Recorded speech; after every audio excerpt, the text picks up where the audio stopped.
Naam, assalamu alaikum warahmatullahi wabarakatuh. Mfuatiliaji wa vipindi vyetu vya Maajabu 18, ni siku nyingine tena nipo na Sheikh Musa hapa, na leo tutaenda kuangalizia changamoto ambazo zinatokea sana katika ndoa, hasa katika ndoa. Nafikiri itakuwa ni jambo zuri tukizungumzia kwenye ndoa, labda hizi changamoto za usaliti zinasababishwa na nini zaidi. Moja kwa moja, Sheikh Musa, assalamu alaikum. Wa alaikum salaam wa rahmatullah. Khair kabisa. Khair, tunamshukuru Allah. Watu hawaja kuona kwa muda kidogo, tukana changamoto za safari za hapa na pale. Vipi lakini majukumu yako? Tunamshukuru Allah, tumerudi ofisini baada ya ziara kwenye mikoa mbalimbali. Inshallah tupo kama kawaida. Sawa, Sheikh Musa, watu wangetamani kusikia hizi changamoto za usaliti katika ndoa mara nyingi huwa zinasababishwa na kitu gani? Na je, kuna udhibiti wowote ambao unaweza kufanyika na watu wakadhibiti? Cha kwanza nafikiri kwa wenzetu wa watu ambao ni wa imani wanajua tumeambiwa tuishi na wanawake kwa akili. Kwa hiyo yani kuishi na mwanamke au mwanaume kunahitaji akili kubwa sana, na hakuna kila kitu ambacho utaelekezwa kwamba bwana ili uishi na mwanamke ni 1 2 3, lakini moja katika silaha kubwa ni kumwomba Mungu katika njia tofauti.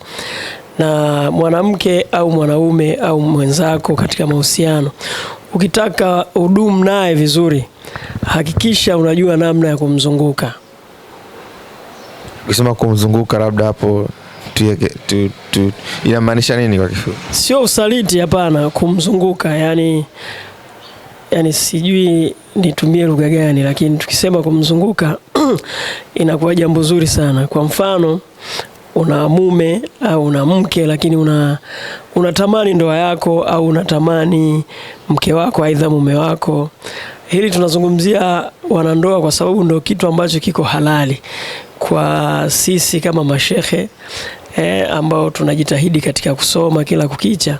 Hatuwezi kuzungumzia mahusiano ya sasa, maana yake unazungumzia uzinifu, kitu ambacho sio sahihi.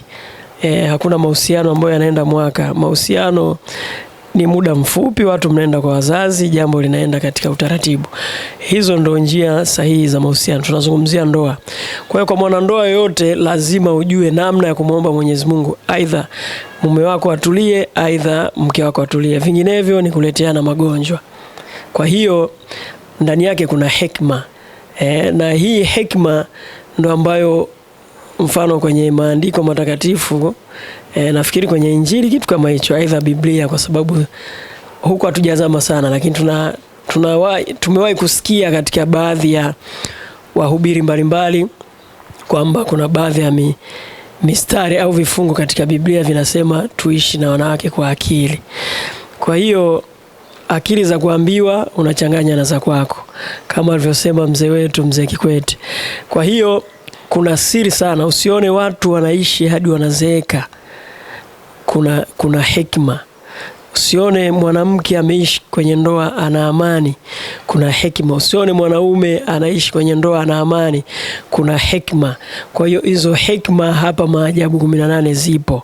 Kwa hiyo ukija tunatengeneza hekima na amani inakuwepo. Sio upendo, unajua upendo ni kitu kingine, na hekima katika kuishi na mwenzako ni kitu kingine. Hizi hekima ndizo ambazo zinafanya mumeo asiwe mkali kwako. Hizi hekima ndo zinafanya mwanamke akienda nje ya ndoa, akirudi akitaka kwenda nje ya ndoa, kwa maana labda kuna mtu ambaye kamshawishi, anakuja kukueleza, bwana unamjua fulani ni 1 2 3, basi na unakaa kimya. Hizo ni hekima. Kwa hiyo kwa wasomi wanajua, na kuna baadhi ya vitabu, kwa mfano kuna kitabu kimoja kimeandikwa Manbai Usulil Hikma. Unaona namna ambavyo hikma zipo katika upana mkubwa. Kwa hiyo ukija Maajabu 18, hivyo vitu vyote vinawezekana. Hakuna kuachana, hakuna kugombana, wala hakuna kusalitiana. Hivi ni vitu ambavyo vipo, na hizo hekima zinapatikana hapa. Yani ukija tu basi hilo jambo linakaa vizuri, na hekima zikishapita basi kuanzia siku ya pili ya tatu naona mwenzako kawa tofauti na vile ambavyo ulikuwa unaishi naye kwa muda wote. Kwa hiyo hizo ni hekima ambazo zipo hapa Maajabu 18. Hizo ni hekima ambazo zipo hapa Maajabu 18. Labda inaweza ikachukua kwa muda gani mpaka mtu sasa kuwa sawasawa kuweza kuingia ndani ya hekima moja kwa moja? Katika hizi taaluma za huduma hizi za kusaidia watu, aidha za kutibu, aidha za hekima mbalimbali, yani kimsingi, yani ukiona unaenda sehemu unafanya hekima alafu inaenda siku 3, hapo hakuna hekima hadi siku 3 hakuna matokeo yoyote, hapo hesabu hicho kitu hakiko sawa. Lakini hasa elimu ikienda vizuri katika njia zake, ni kitu nafanya leo, kesho mtu anashukuru. Ikizidi sana siku ya pili au ya 3 kila kitu kiko sawa, lakini baada ya siku 3 kwenda mbele, ukiona hadi 4, 5, 6, 7 huko hakuna kitu hicho. Hiyo sio elimu. Hapo kuna sijui niseme mazingaombwe ambayo ndio lugha tumezoea katika makuzi yetu, lakini pia mazingaombwe ni fani za watu. Sasa sijui niseme labda kuna vitu vingine tofauti, kwa sababu pia mazingaombwe watu wapo ambao wanafanya mazingaombwe kustarehesha watoto na kuwapa watu yani kuwafungua watu akili katika misingi ya kustaajabu. Lakini sasa tusiende huko. Mimi nafikiri kunakuwa na kitu ambacho hakijakaa sawa. Aidha mtu hajui anachokifanya au amekurupuka tu kwa sababu ya changamoto za maisha. Shukrani sana Sheikh. Asante sana. Sawa.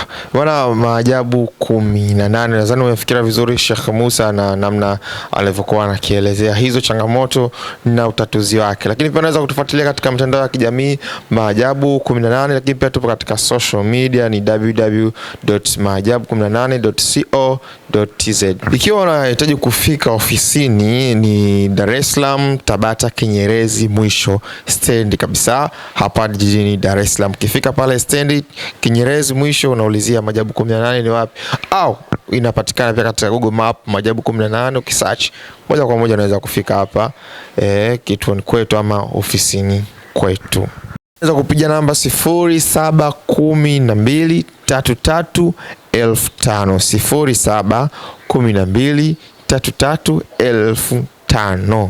Mimi ni Idris Amodo, wakati mwingine tena.